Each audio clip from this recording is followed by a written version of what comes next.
Dayan Hüseyin, başıma gelim dolanım. Dayan Hüseyin, benim ey aziz canım, ucalıp axa fəqan. Səni Zeynəbümün canı getmə dayan. Anam oğlu Hüseyin ölürəm mən inan. Amandır dayan. Məni gör necə dərdə salıb bu fələk, necə səbr eləyim bu fəraqa gərək. Fəqan fəqan.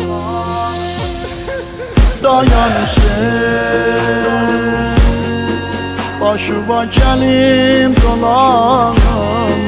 Dayan Hüseyin,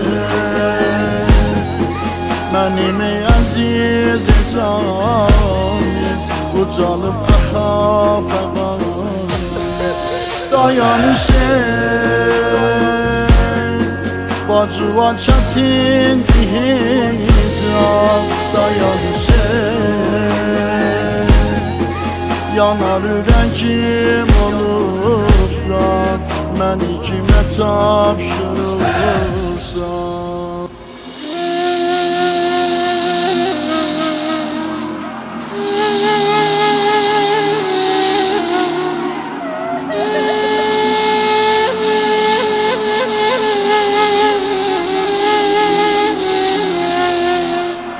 Hara gedirsən axıb ləşər, dayanıb əlində xəncər.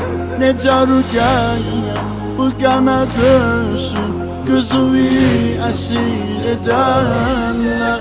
Hamı bu çöldə qana batıbdır, köməkin oleydi ey kaş.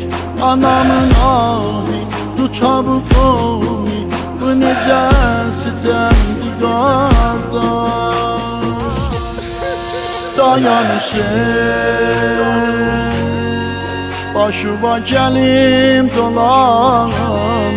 Dayan Hüseyin, benim ey aziz canım, ucalıp axa fəqan. Dayan Hüseyin, bacıva çətin hicran. Dayan Hüseyin,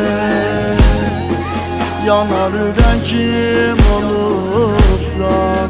Məni kimə tapşırırsan?